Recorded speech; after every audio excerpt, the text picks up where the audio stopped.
ओम शांति। आज 2 फरवरी 2024 के साकार बाप दादा के मधुर महावाक्य है।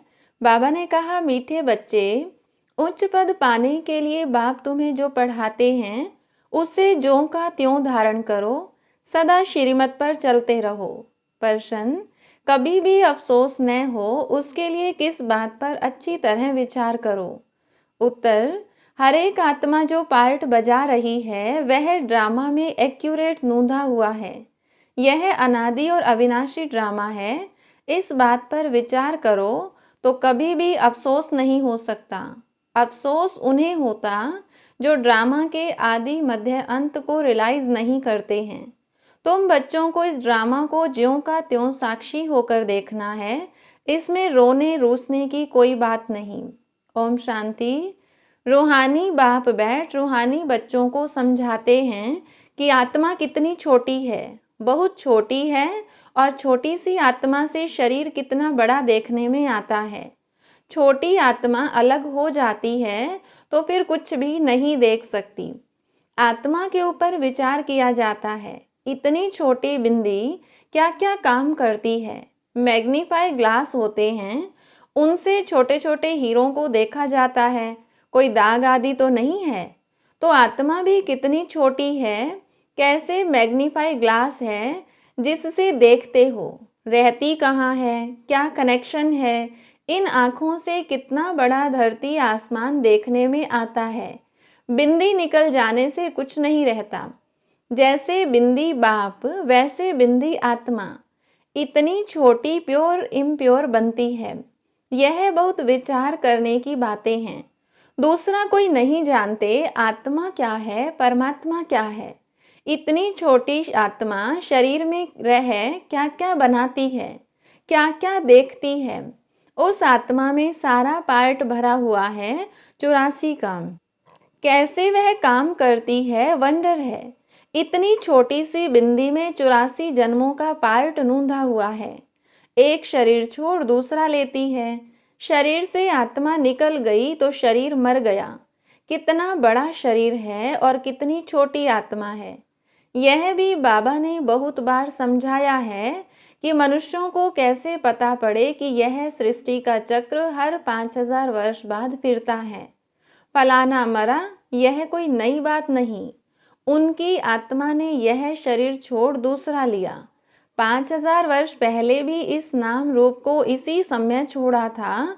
आत्मा जानती है हम एक शरीर छोड़ दूसरे में प्रवेश करती हूँ। अभी तुम शिव जयंती मनाते हो, दिखाते हो 5000 वर्ष पहले भी शिव जयंती मनाई थी। हर 5000 वर्ष बाद शिव जयंती जो हीरे तुल्य है मनाते ही आते हैं। यह सही बातें हैं। विचार सागर मंथन करना होता है जो औरों को समझा सकें। यह त्योहार होते हैं, तुम कहेंगे नई बात नहीं।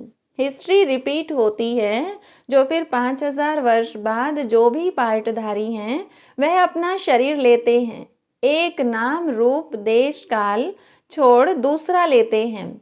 इस पर विचार सागर मंथन कर ऐसा लिखें जो मनुष्य वंडर खाएं। बच्चों से हम पूछते हैं ना, आगे कब मिले हो। इतनी छोटी आत्मा से ही पूछना होता है ना, तुम इस नाम रूप में आगे कब मिले थे। आत्मा ने सुना तो बहुत कहते हैं, हाँ बाबा आपसे कल्प पहले मिले थे। सारा ड्रामा का पार्ट बुद्धि में है। वह होते हैं हद के ड्रामा के एक्टर्स। यह है बेहद का ड्रामा। यह ड्रामा बड़ा एक्यूरेट है, इसमें जरा भी फर्क नहीं पड़ सकता।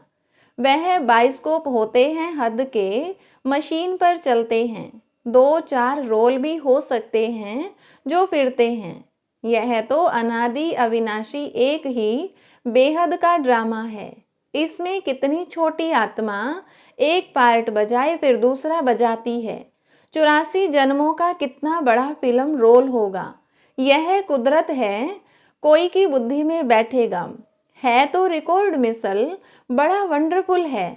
84 लाख तो हो न सके, 84 का ही चक्र है। इनकी पहचान कैसे दी जाए। अखबार वालों को भी समझाओ तो डालेंगे, मैगजीन में भी घड़ी घड़ी डाल सकते हैं। हम इस संगम के समय की ही बातें करते हैं। सतयुग में तो यह बातें होंगी नहीं, न कलयुग में होंगी। जानवर आदि जो भी कुछ है, सबके लिए कहेंगे फिर 5000 वर्ष के बाद देखेंगे, फर्क नहीं पड़ सकता।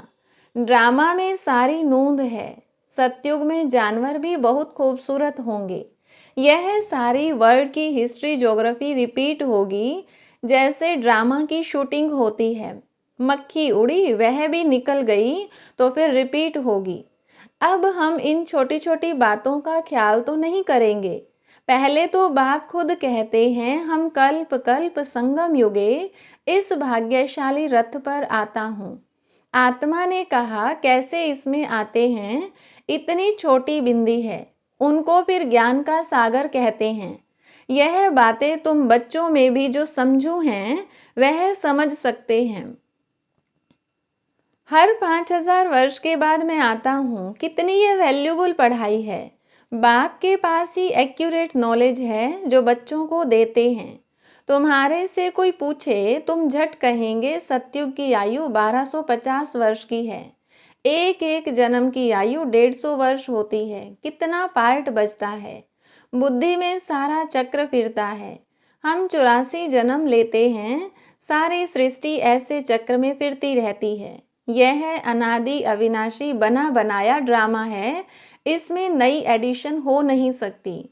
गायन भी है, चिंता ताकि कीजिए जो अनहोनी होए। जो कुछ होता है ड्रामा में नूंद है, साक्षी होकर देखना पड़ता है। उस नाटक में कोई ऐसा पार्ट होता है तो जो कमजोर दिल वाले होते हैं वो रोने लग पड़ते हैं। है तो नाटक ना, यह रियल है। इसमें हर आत्मा अपना पार्ट बजाती है। ड्रामा कभी बंद नहीं होता है। इसमें रोने रूसने की कोई बात नहीं। कोई भी नई बात थोड़ी है। अफसोस उनको होता है जो ड्रामा के आदि मध्य अंत को रियलाइज नहीं करते। यह भी तुम जानते हो, इस समय जो हम इस ज्ञान से पद पाते हैं, चक्र लगाकर फिर वही बनेंगे। यह बड़ी आश्चर्यवत विचार सागर मंथन करने की बातें हैं। कोई भी मनुष्य इन बातों को नहीं जानते। ऋषि मुनि भी कहते थे, हम रचता और रचना को नहीं जानते हैं। उनको क्या पता कि रचता इतनी छोटी बिंदी है। वही नई सृष्टि का रचता है। तुम बच्चों को पढ़ाते हैं। ज्ञान का सागर है। यह बातें तुम बच्चे ही समझाते हो। तुम थोड़े ही कहेंगे हम नहीं जानते। तुमको बाप इस समय सब समझाते हैं। तुमको कोई भी बात में अफसोस करने की जरूरत नहीं। सदैव हर्षित रहना है। उस ड्रामा की फिल्म चलते चलते घिस जाएगी, पुरानी हो जाएगी, फिर बदली करेंगे। पुरानी को खल्लास कर देते हैं। यह तो बेहद का अविनाशी ड्रामा है। ऐसी ऐसी बातों पर विचार कर पक्का कर लेना चाहिए, यह ड्रामा है। हम बाप की श्रीमत पर चल पतित से पावन बन रहे हैं और कोई बात हो नहीं सकती जिससे हम पतित से पावन बन जाएं अथवा तमो प्रधान से सतो प्रधान बने। पार्ट बजाते बजाते हम सतो प्रधान से तमो प्रधान बने हैं, फिर सतो प्रधान बनना है। न आत्मा विनाश को पा सकती, न पार्ट विनाश को पा सकता। ऐसी ऐसी बातों पर कोई का विचार नहीं चलता। मनुष्य तो सुनकर वंडर खाएंगे। वह तो सिर्फ भक्ति मार्ग के शास्त्र ही पढ़ते हैं। रामायण, भागवत, गीता आदि वही हैं। इसमें तो विचार सागर मंथन करना होता है। बेहद का बाप जो समझाते हैं, उसको ज्यों का त्यों हम धारण कर लें तो अच्छा ही पद पा लें। सब एक जैसी धारणा नहीं कर सकते हैं। कोई तो बहुत महीनता से समझाते हैं। आजकल जेल में भी भाषण करने जाते हैं। वेश्याओं के पास भी जाते हैं। गूंगे बहरों के पास भी बच्चे जाते होंगे, क्योंकि उन्हों का भी हक है। इशारे से समझ सकते हैं। आत्मा समझने वाली तो अंदर है ना। चित्र सामने रख दो, पढ़ तो सकेंगे ना। बुद्धि तो आत्मा में है ना। भल अंधे लूले लंगड़े हैं, परंतु कोई न कोई प्रकार से समझ सकते हैं। अंधों के कान तो हैं। तुम्हारा सीढ़ी का चित्र तो बहुत अच्छा है। यह नॉलेज कोई को भी समझाकर स्वर्ग में जाने लायक बना सकते हो। आत्मा बाप से वर्षा ले सकती है, स्वर्ग में जा सकती है। करके ऑर्गन्स डिफेक्टेड हैं, वहाँ तो लूले लंगड़े होते नहीं, वहाँ आत्मा और शरीर दोनों कंचन मिल जाते हैं। प्रकृति भी कंचन है, नई चीज जरूर सतो प्रधान होती है। यह भी ड्रामा बना हुआ है, एक सेकंड ना मिले दूसरे से, कुछ न कुछ फर्क पड़ता है। ऐसे ड्रामा को ज्यों का त्यों साक्षी होकर देखना है। यह नॉलेज तुमको अब मिलती है, फिर कभी नहीं मिलनी है। आगे यह नॉलेज थोड़ी थी। यह अनादि अविनाशी बना बनाया ड्रामा कहा जाता है। इसको अच्छी रीति समझ और धारण कर किसको भी समझाना है। तुम ब्राह्मण ही इस ज्ञान को जानते हो। यह तो चोब चीनी यानी ताकत की दवा तुमको मिलती है। अच्छे से अच्छे चीज की महिमा की जाती है। नई दुनिया कैसे स्थापन होती है, फिर से यह राज्य कैसे होगा, तुम्हारे में भी नंबरवार जानते हैं।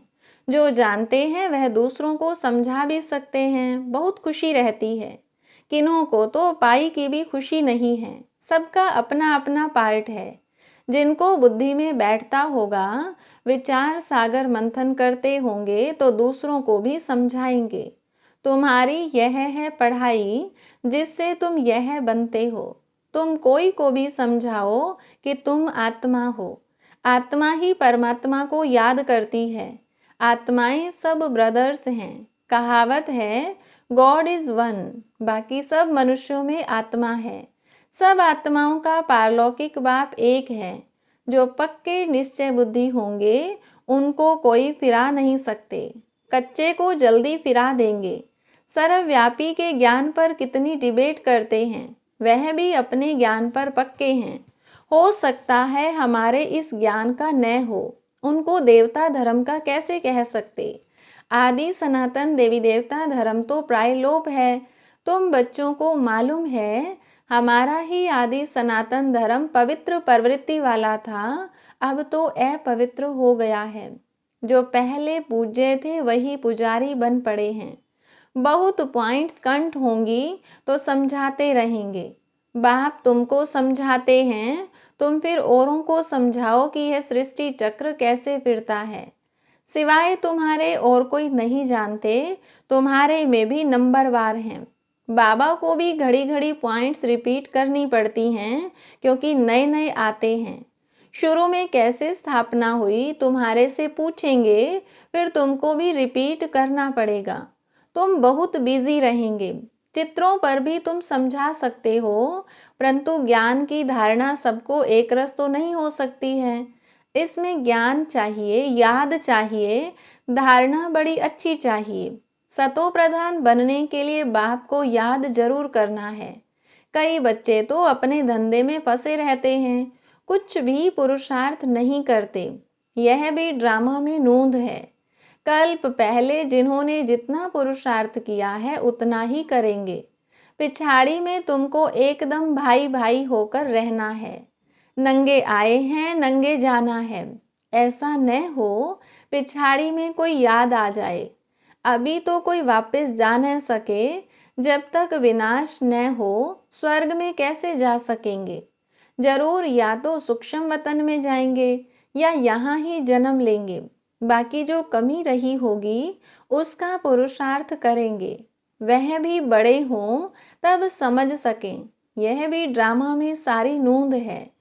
तुम्हारी एक रस अवस्था तो पिछाड़ी में ही होगी। ऐसे नहीं लिखने से सब याद हो सकता है। फिर लाइब्रेरीज आदि में इतनी किताबें क्यों होती हैं। डॉक्टर वकील लोग बहुत किताबें रखते हैं, स्टडी करते रहते हैं। वह मनुष्य मनुष्य के वकील बनते हैं। तुम आत्माएं आत्माओं के वकील बनती हो। आत्माएं आत्माओं को पढ़ाती हैं। वह है जिस्मानी पढ़ाई, यह है रूहानी पढ़ाई। इस रूहानी पढ़ाई से फिर 21 जन्म कभी भूल चूक नहीं होगी। माया के राज्य में बहुत भूल चूक होती रहती है, जिस कारण से सहन करना पड़ता है। जो पूरा नहीं पढ़ेंगे, कर्मातीत अवस्था को नहीं पाएंगे तो सहन करना ही पड़ेगा। फिर पद भी कम हो जाएगा। विचार सागर मंथन कर औरों को सुनाते रहेंगे, तब चिंतन चलेगा। बच्चे जानते हैं कल्प पहले भी ऐसे बाप आया था, जिसकी शिव जयंती मनाई जाती है। लड़ाई आदि की तो कोई बात ही नहीं। वह सब हैं शास्त्रों की बातें, यह पढ़ाई है। आमदनी में खुशी होती है। जिनको लाख होते हैं उनको जास्ती खुशी होती है। कोई लखपति भी होते हैं, कोई कखपति भी होते हैं, अर्थात थोड़े पैसे वाले भी होते हैं। तो जिसके पास जितने ज्ञान रतन होंगे उतनी खुशी भी होगी। अच्छा, मीठे मीठे सिकिलधे बच्चों प्रति माता पिता बाप दादा का याद प्यार और गुड मॉर्निंग। रूहानी बाप की रूहानी बच्चों को नमस्ते, रूहानी बच्चों की रूहानी बाप दादा को नमस्ते। धारणा के लिए मुख्य सार। पहली पॉइंट, विचार सागर मंथन कर स्वयं को ज्ञान रत्नों से भरपूर करना है। ड्रामा के राज को अच्छी रीति समझकर दूसरों को समझाना है। किसी भी बात में अफसोस न कर सदा हर्षित रहना है। दूसरी पॉइंट, अपनी अवस्था बहुत काल से एक रस बनानी है, ताकि पिछाड़ी में एक बाप के सिवाय दूसरा कोई भी याद न आए। अभ्यास करना है, हम भाई भाई हैं, अभी वापस जाते हैं। वरदान, अलबेलेपन की लहर को विदाई दे, सदा उमंग उत्साह में रहने वाली समझदार आत्मा भव। कई बच्चे दूसरों को देखकर स्वयं अलबेले हो जाते हैं। सोचते हैं ये तो होता ही है, चलता ही है। क्या एक ने ठोकर खाई तो उसे देखकर अलबेलेपन में आकर खुद भी ठोकर खाना, यह समझदारी है?